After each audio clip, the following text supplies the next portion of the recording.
नमस्कार दर्शक माने कोस्टाल न्यूज ओडिया को स्वागत। आज हेउछि सोमवार अर्थात महादेवंक पूजार दिन। तेणु आज देखिबा केमिति रहिबो आपनंक राशि फल धन कार्य प्रेम और स्वास्थ्य रे। राशिफल आज 20 अक्टोबर सोमवार। मेष कर्मक्षेत्र रे बहु प्रतीक्षित खबरटी आज अपराह्ने पाई पारंती। ऑफिस काम रे केतेक दिगरु चापर सम्मुखीन हेबार सूचना रहिछि।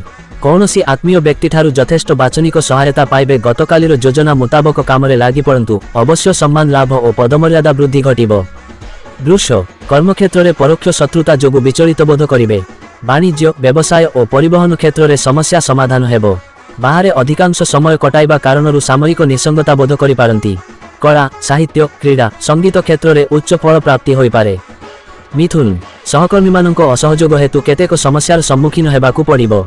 साधारण कथारे खल लोक मानक द्वारा कलह घेर आक्रांत होई पारंती। दीर्घदिनरू अटकी रहिथिबा कार्यगुड़िक त्वरान्वित हेबो। जमी जमा निर्माण कलकारखाना क्षेत्र रे समस्या लागि रहिबो। कर्कट बंधुंक कथारे प्रभावित होई कौनसी भूल काम करि पारंती। सामाजिक क्षेत्र रे लोक संपर्क बढ़िबो। पारिवारिक कलह कारणरू सायाने टेंशन बढ़ी जिवो। बंधु मानक सह अधिकांश समय आलाप आलोचना रे कटाइबे। पुराना रोगर पीड़ा असह्य हेबो। सिंह कार्यव्यस्तता जोगु परिवारर केतेक अत्यावश्यक काम को पूर्णांग करि पारिबे नाही। निर्माण कला साहित्य लेखापढ़ा प्रभृति क्षेत्र में धीरे सुस्थे गति करिवे। प्लटिंग कारबार एजेंसी सांबादिकतारे आशाजनक फल पाइबे। इच्छा विरोध में कौनसी काम करी अनुताप करबाकू पड़ी पारे। कन्या स्वास्थ्य समस्या नियंत्रणाधीन रहिबा जोगु सामयिक आश्वस्ति लाभ करिवे। विभिन्न प्रतिबंधक मध्यरे कामगुड़िक अटकी रहि जाय पारे। पाइबाकू थिबा टंका पैसा मध्य ठीक समय रे पाई पारिबे नाही। भ्रमण हेतुक क्लांति और अवसाद देखा दे पारे। तुला कौनसी कथा ठीक भावरे विचार न करी अन्य द्वारा प्रभावित होई भूल करिवे। अर्थ संपर्क को नहीं भ्रातृविवाद देखा दे पारे। अपेक्षा करिथिबा कामटी शीघ्र होई जिबार शुभ सूचना पाइबे। व्यवसाय परिवहन माली मुकद्दमा सभा समिति क्षेत्र में साधारण समस्या देखा देबो। बिछा विवादीय घटनाटी किए जटिल आड़कू गति करि पारे। जेते प्रकार भल कथा कहिले मध्य बंधु ताहाकू भूल दृष्टिकोणरू विचार करिवे। आज संध्या सुधा शेष करबाकू भाबुथिबा कामटी पूर्णांग करिबा कष्टकर हेबो। पारिवारिक तिक्ततार समाप्ति घटाइबे। धनु मानसिक स्थिति सुदृढ़ रहिबो और हाथकू नेइथिबा काम हासिल रे किछि असुविधा हेबो नाही। पारिवारिक क्षेत्र रे समस्या समाधान हेबा सहज हेबो। साहित्य संगीत चलचित्र प्रभृति क्षेत्र में सम्मानित हेबे। प्रत्युष यात्रा रे सफलता पाइबे एवं वाद विवादर आपोष समाधान घटिबो।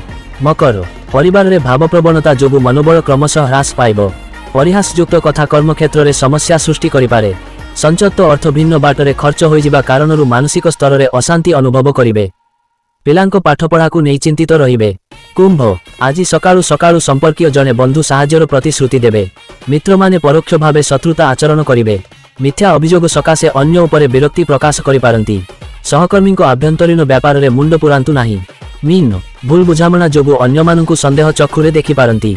बंधु देइथिबा प्रतिश्रुति रे खिलाफ करि पारंती जहाकी विभिन्न समस्या को डाकी आनिबो। परिवारर विवादीय परिस्थिति भिन्न रूप नहीं पारे। आजिर दिनटी भ्रमण राजनीति प्रशासन पाई भल। एही थिला आजिर सोमवार राशिफल। महादेवंको आशीर्वाद आपण मानंको सह सदा सर्वदा रहू। दयाकरी चैनल को लाइक शेयर और सब्सक्राइब करंतु। आगामी काली पुनर्बार मिलिबा आजिर मंगलबार राशिफल सह कोस्टाल न्यूज ओडिया रे। धन्यवाद नमस्कार। उपकूल समाचार वंदे उत्कल जननी।